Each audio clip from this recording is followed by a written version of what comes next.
Hello guys, I know you just saw my Project Pan finale, but I really wanted to give myself enough time to do this Project Pan, and you guys also seem to really be enjoying them. So today I'm going to start my 12 pans of Christmas. This is the intro.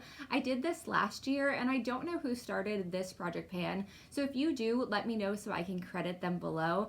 The idea is to pick 12 products in your collection and hit pan on them or to get through them by December 25th. I really love doing project pans, but especially this time of year, it really helps me take a look at my collection and what I already have. There are so many new makeup releases right now. There's so many sales that are going on, and it's just going to get worse. There's going to be way more happening in the end of November into December. So it really helps me assess my collection and what I don't need. If you guys want to do this with me, go ahead and let me know what your 12 products will be below. Also too, while I'm chatting, let me know your favorite holiday or winter traditions. Don't forget to give this video a thumbs up, and let's go ahead and get into the products. So I've mentioned this before, I have a tendency to hoard products. I have eyeshadow from when I was in high school, so this really helps me take a look at what I don't need and look at like how many mascaras I have and say like, oh, that one's almost gone, let me use this up so I can get to another one, or I don't really like that eyeshadow, let's get through it so I can move on. So the first thing I'm going to start with, I'll start with the palettes first that are going to be in this project pan. So the first one is from Wet n Wild, and I talked about this in my finale for my summer project pan. This is the Rosé in the Air from Wet n Wild. It's just a little itty bitty baby palette, and I think I should be able to hit pan on it, at least maybe 2 or 3 shades of this one. I really only use this a handful of times. I used this in my Drugstore Virgin, the first video I believe, and then maybe a couple times after that. You do get a nice mix in here. There's some cool tones, also some warm tones in here, and then also some shimmers. I'll swatch them now so you guys can get a little peek. These shades in here are complete dupes for Modern Renaissance, and I love Modern Renaissance. I don't want to let go of that palette. It was in my first project pan, and I already kind of started to make some progress on that one, and I would rather see this one gone and out of my collection than that one. So that's why this is the first one in my project pan. This is a hefty challenge because I have put 2 palettes into my project pan. This is the Morphe times Jaclyn Hill. These were the ones with all the controversy. I believe I have a reformulated one. This is Bling Boss. I used this in my second video or maybe my third one, and really after that I maybe used it once or twice. It just kind of sits in my collection. I will say the couple times that I used it after that first film, I think I gave it a good like review or good first impression. But I did notice some of these darker mattes are a little bit harder to blend out. I put them on my eyes today, and it took a little bit of time to blend that one out. The shimmers in here are really pretty, and I think there's something I can easily pop into an inner corner. If I were to make any bets, the shimmers in here are probably going to be the easiest ones for me to hit pan on. That's usually what I do go through first. But this Hush Hush shade right here is also a really easy one for me to just throw down as a base or use it to blend out other shadows. So that's also in here. If you guys purchased any of this collection, let me know what your thoughts are. Did you have trouble with any of the palettes? I really originally wanted the green one as well, and I can't remember what the name is, but I'm glad I only picked this one up. It just sits. It collects dust in my collection, and I need to give it some love and to get through it. The next product is here not because I don't love it. I'm obsessed with this. I just want to get through it so I can buy a new one. I currently have about 8 mascaras open. I don't know why. They all pretty much have a 6-month expiration date, and I don't know how I think I'm going to go through 8 mascaras in that period of time, but here we are. That's what I do. I like to collect makeup. So the Essence Lash Princess mascara, this is the false lash effect. It's the green one. You guys can see that obviously, but they also make some other colors. They have a pink, a purple, blue, which I believe is waterproof, and I think that's it, maybe one other color. If you guys have tried other colors, let me know because I would like to know how they perform. This one so far though, it's one of my favorites. It's a staple in my collection. So if I were to guess, I would say this is probably about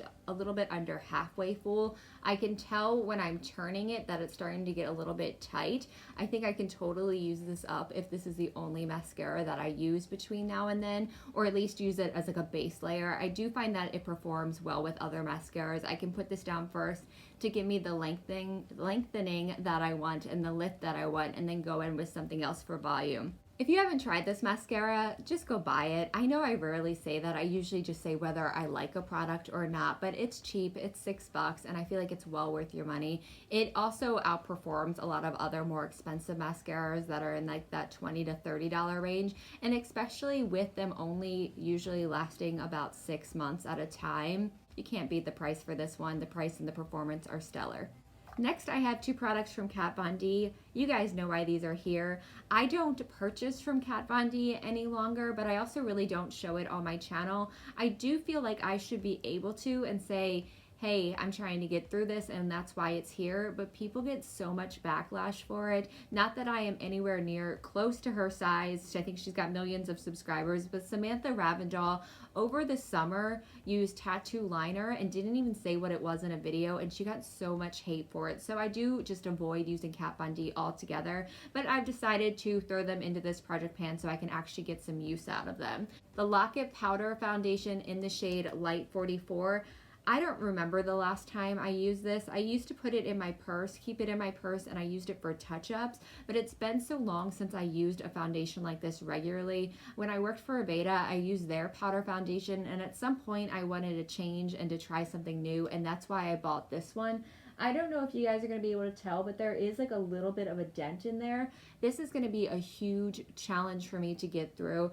I barely even use setting powder on my face anymore. It's just not something I reach for. I was smart this time though, and I did check. It does match me. When I did my last project pan, I did the Wet n Wild foundation, and I realized shortly after my intro video that the shade didn't even work for me. So this one is fine.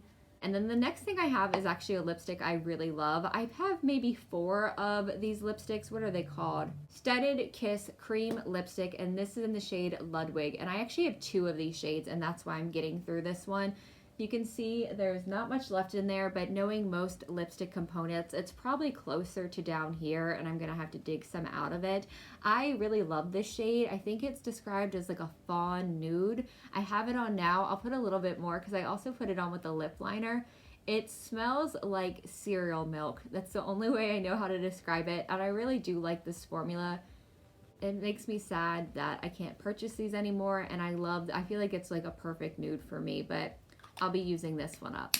Other than those 2, I have some lipsticks that are Kat Von D. I have a tattoo liner, and I also have the Saint and Sinner palette, and I love the way that looks just aesthetically, but I never reach for it. Oh, I also had the contour palette, the Shade and Light, but I just need to start getting through them more often. I just kind of ignore them and forget about them, but that's why they're in this project pan. So the next thing I have is from Too Faced. It's the Shadow Insurance. These have just been replaced in my mind. I used to either switch between this one or Urban Decay Primer Potion. I felt like they both kind of did the same thing, and it just depended on what I was feeling at the time, which one I would purchase.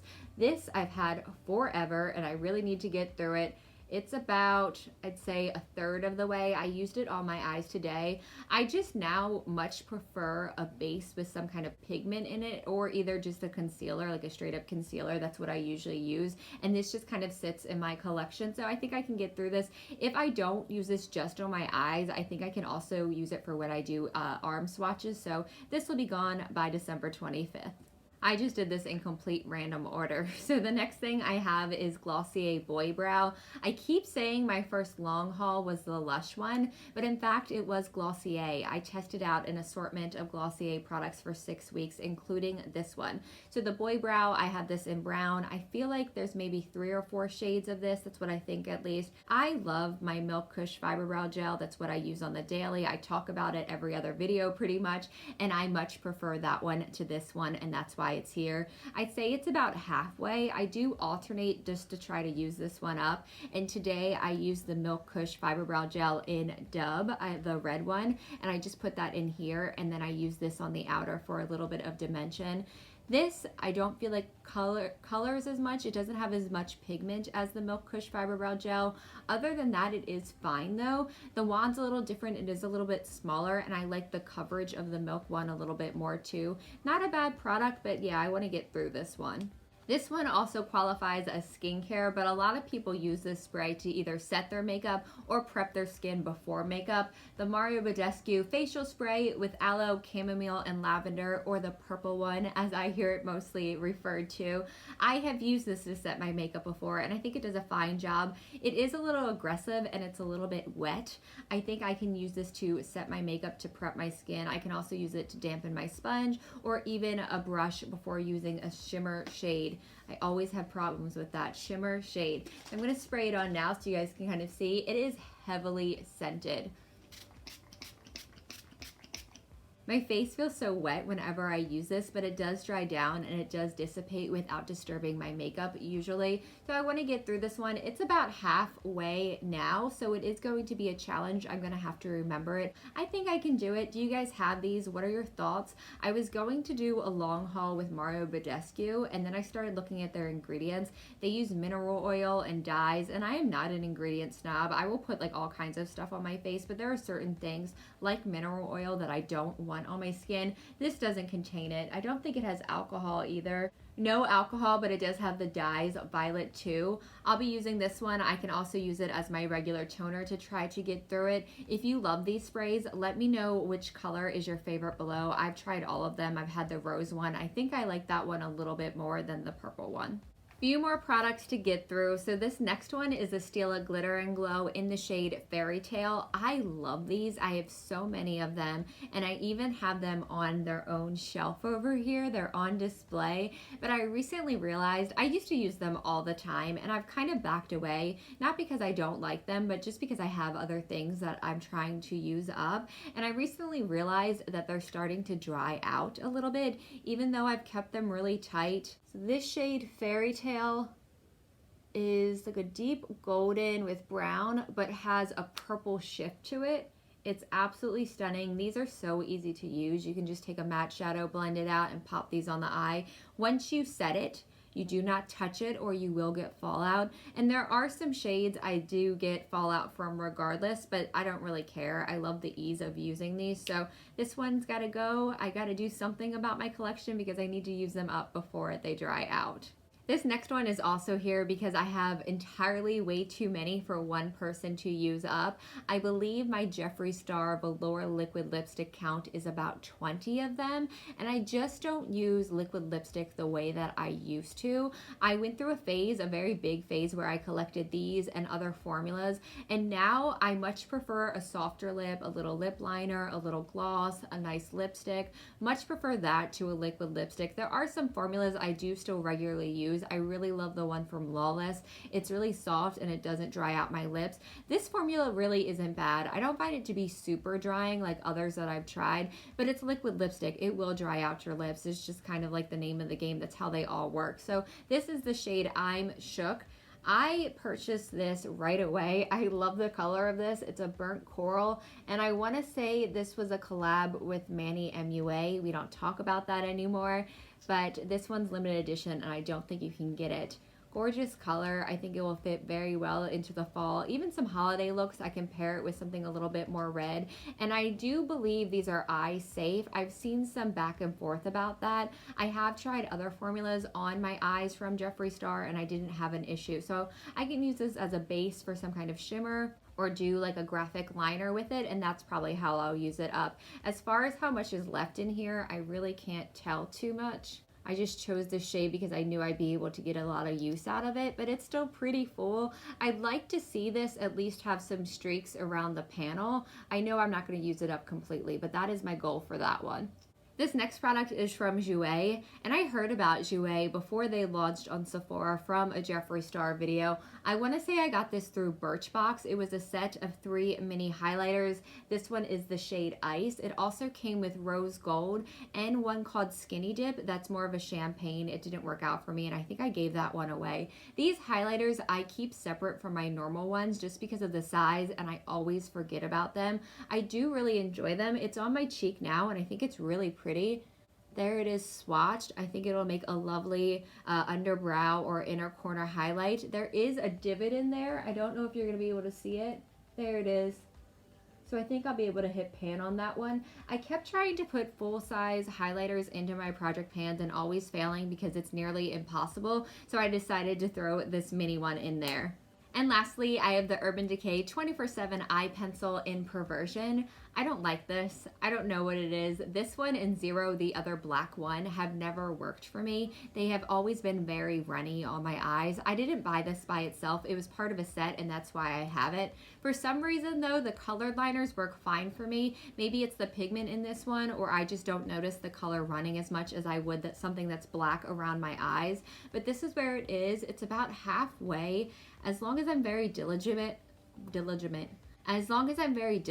about using it to line my eyes on the top or either my waterline, I think I can use this up just fine. If you guys have issues with it running, let me know because I'm curious. I know it's a cult favorite, but it just has never worked for me.